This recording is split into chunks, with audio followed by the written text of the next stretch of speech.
এদেশ যদি একটা আপনি পাগলকে বলেন এদেশ কি পাকিস্তান দখল করার কোনো সম্ভাবনা আছে? একটা পাগলও বলবেন না।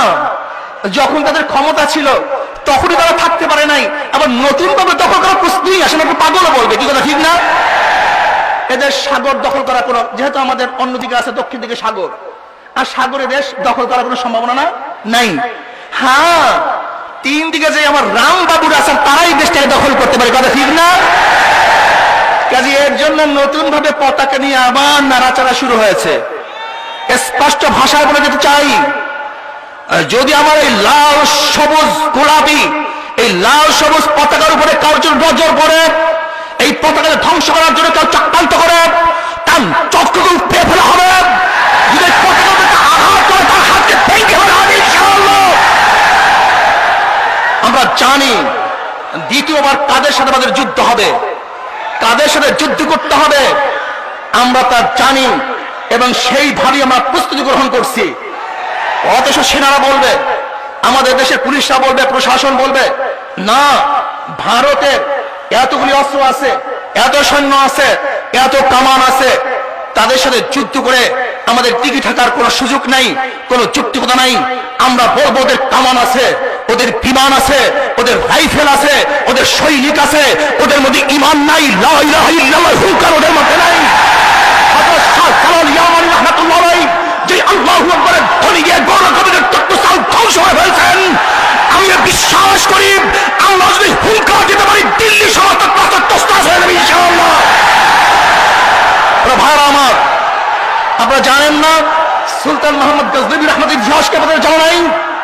আমাদের উত্তাসিত ইতিহাসকে আপনাদের জানা নাই? আপনারা জানেন না মোহাম্মদ বিন কাসিম ইতিহাস? মোহাম্মদ বিন কাসিম রহমতুল্লাহ আলাইহি মাত্র 5000 সৈন্য নিয়ে রাজা দাহিরের 1 লক্ষ সৈন্যের বিরুদ্ধে বিজয় অর্জন করেছেন।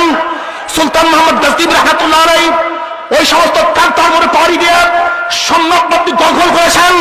আপনারা জানেন এদেশের বীরেরা, আমাদের মুসলমান সৈনিকেরা আমেরিকা ভয় পায় না, ব্রিটিশ ভয় পায় না, রাশিয়া ভয় পায় না, কামান ভয় পায় না, আমি বিশ্বাসী আমেরিকা সরকারকে ভয় পায় না। আজকে দেখবেন টেলিভিশন প্রচার হচ্ছে যে কারা নাস্তিক, কারা ব্লগার, তাদেরকে ধরিয়ে দেন।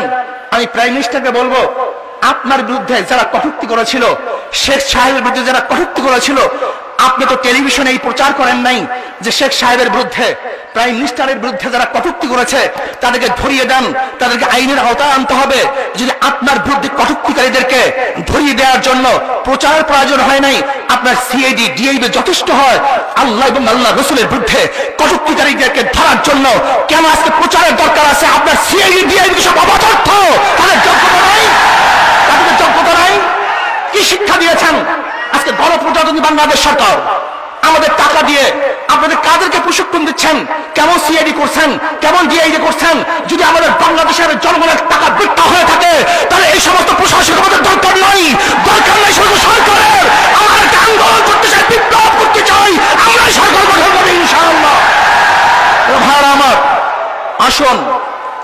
তবে আমাদের আগেকার বক্তা বলেছেন ইসলামী আন্দোলন হুরহাঙ্গামার আন্দোলন নয়, তারা ভাঙচুরের আন্দোলন নয়।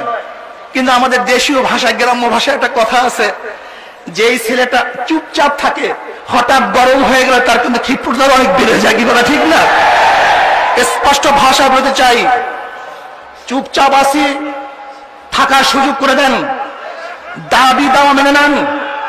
না আপনারা জানেন وقال رسول الله صلى الله عليه وسلم والذي نفسي بيده لوددت أن أقتل في سبيل الله ثم أحيا ثم أقتل ثم أحيا ثم أقتل ثم أحيا ثم أقتل।